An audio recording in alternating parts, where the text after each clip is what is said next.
एक बार राजा जनक के पास राज्य में दो पंडित लोग रहते थे। तो ये पंडित लोग आपस में चर्चा करने लगे, हमारे राजा इतने ऐश्वर्य में, इतने ठाठ में रहते हैं, इतना बड़ा उनका रानीवास, इतने ऐश्वर्यवान आभूषण, इतनी बढ़िया दावतें खाते, ये विदेह राज कैसे शरीर से परे?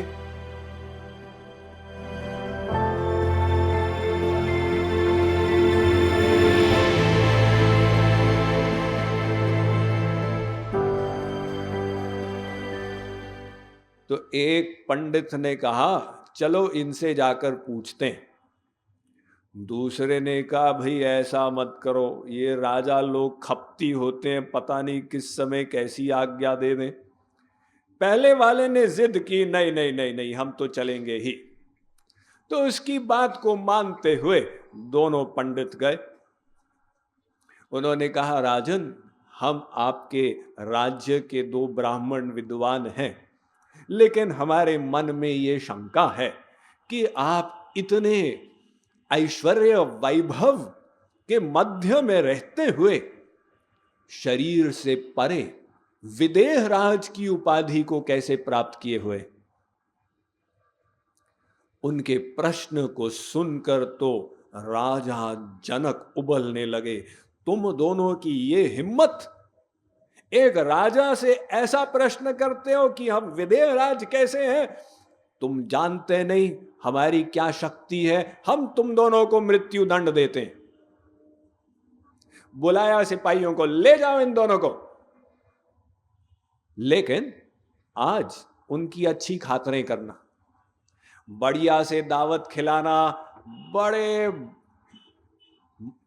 मुलायम खाट पर इनको लिटाकर सुलाना और सुबह इनको फांसी पर चढ़ा देना। अब पंडितों को ले गए सिपाही लोग, पहले तो तेल से मालिश किए, बढ़िया वस्त्र पहनाए, 56 व्यंजन की दावत खिलाए और मुलायम गद्दे वाले खाट पर लिटाकर सुला दिए।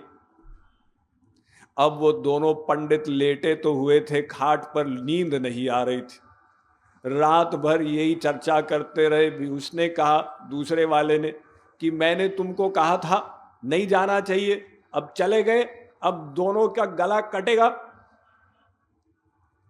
सुबह हुई, दोनों को राजा के पास बुलाया गया। राजा जनक ने कहा, हमने अपने माइंड को चेंज कर लिया, तुम्हें जीवन का एक अवसर दे रहे हैं। तुम दोनों को एक एक तेल का घड़ा दिया जाएगा, वो घड़े को लेकर तुम हमारी राजधानी जनकपुर में चक्कर लगाओगे। अगर तुम्हारे घड़े में से एक बूंद भी गिरी, तुम्हारी मृत्यु निश्चित होगी।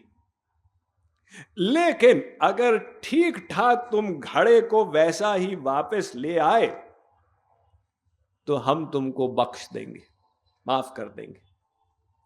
अब दोनों पंडित निकले तेल के घड़े के साथ जनकपुर की परिक्रमा करने।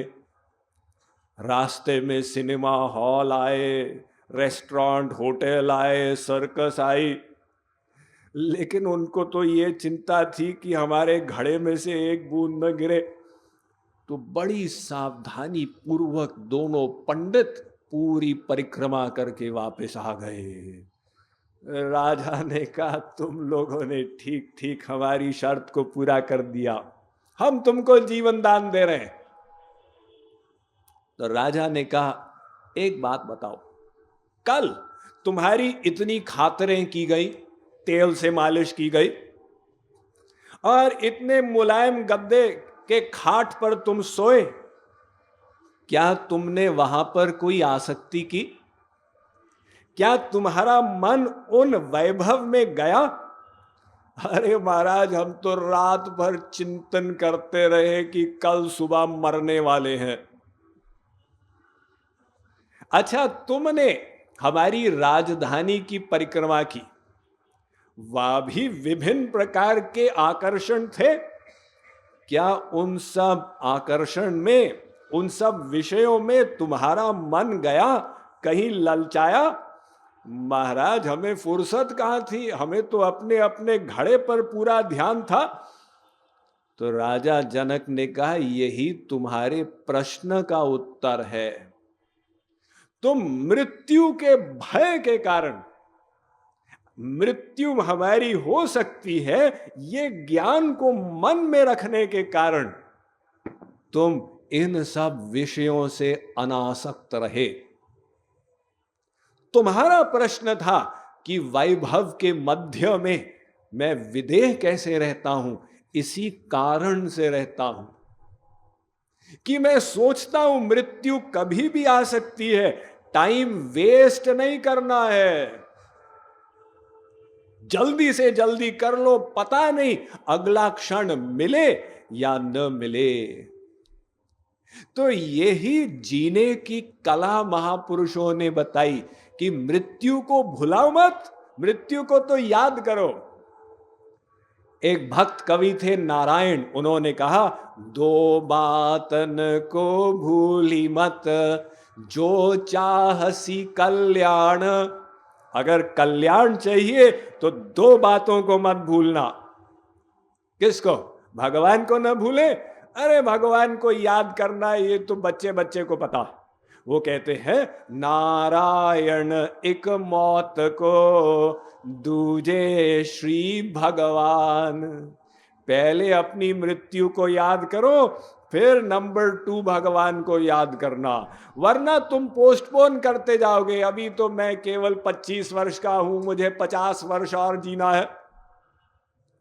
तो जब तुम सोचोगे मृत्यु कभी भी आ सकती है, तुम्हारी साधना स्पीड पकड़ लेगी। जो कल करे सो आज कर, जो आज करे सो अब, पल में परलय होएगी, फेरी करेगा कब।